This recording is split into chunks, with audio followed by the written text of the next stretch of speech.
Greetings, everyone. Today is March 9th, 2020, and here is today's Monday Morning Minute. For today, we will recap last week's readings and discussions, thinking about increasing students' motivation to learn. And then we'll talk about this week's activity, which I'm calling self-directed reading, and we'll talk more about that in a bit. Then I'll touch on this week's upcoming assignments. So first of all, we have our critical response number 7 that is due this week, Thursday and Sunday, per usual. And then we also have our Classroom Culture Toolkit, which is due at the end of the month, March 29th. So thinking about Jones & Jones Chapter 7, entitled Increasing Student Motivation and Learning, which prompted us to think about the role, the intersection between what we think of classroom management and learning and motivation, right? These are all interconnected concepts. And Doug brought up the oft-repeated phrase, rigor, relevance, and relationships. And this is something that when I was in the classroom, just as I was sort of leaving the classroom to go back to grad school, this was something that came up, that suddenly everyone was talking about. And I appreciate that Doug noted that these concepts are actually interwoven throughout those 12 academic needs that Jones & Jones bring up. So thank you for calling our attention to that, Doug. And Caitlin shared that she was a bit overwhelmed initially by this list of 12 academic needs that must be met for every student every day, right? That seems like a lot, but as Caitlin points out, then it hit me that we as educators strive to meet these things for our students every day, and sometimes we don't even realize it. And yes, absolutely, Caitlin, with time in the classroom, with reflective practice, these moves become almost natural, right? And we start to plan lessons for our students that incorporate our knowledge of them and their needs.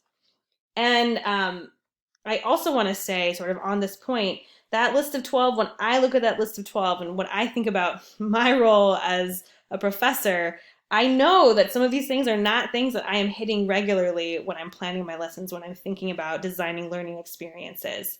So part of this class is thinking about what we're doing well, kind of taking stock of that, and then figuring out what are those areas where, honestly, we can stand to improve a bit.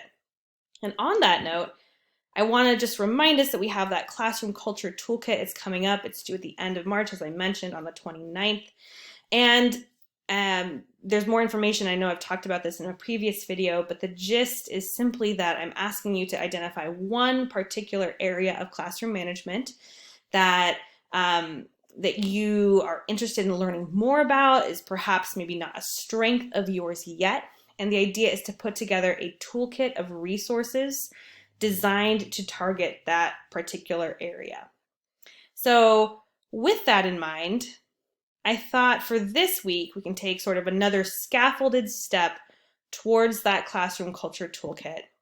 And what I'm going to ask you to do is to, first of all, decide on that topic if you haven't yet, really try to pin it down, and then in your critical response number 7, tell us the topic, tell us why you selected it. Also, do some digging, find 2 or 3 resources about that particular topic, share them with us, describe them to us, and then also tell us how these resources will help to improve your classroom culture. So the thinking behind this is that I want to give you time to do a bit of research. I want you to also share this research with us, and I'm hopeful that in doing this, again, it's kind of a scaffolded step towards completing the Classroom Culture Toolkit in a couple of weeks.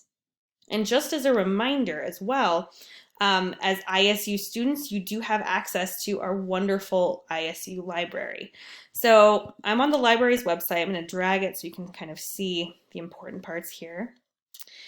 And I did just a really basic search for classroom culture. Once you have your topic, of course, you can more closely tailor it to what you're looking for. But also importantly, if you don't have time to get to campus and pick up a physical book, we have lots and lots of online resources. So I refined this search by simply clicking full text online. These are all resources that you can access from the comfort of your own home or your classroom or wherever you are. And within the search term of classroom culture and looking only at full text online options, there are over 500,000 results. And some of them are very specific. So here we have one about ESOL, so English teaching English to speakers of other languages, essentially. You can certainly break this down by content area. So if there's a particular content area you're interested in, there are specific classroom culture textbooks and journal articles, etc., targeted towards that field. Really, there's a lot here. So I do encourage you, as you're kind of doing this digging and thinking about a couple of resources that might set you on your way, don't forget that we have this wonderful library that you can access virtually. All right, and so again, this is what I'm asking you to do for critical response number 7. Our Blackboard discussion tab is updated, so you'll see these same prompts there.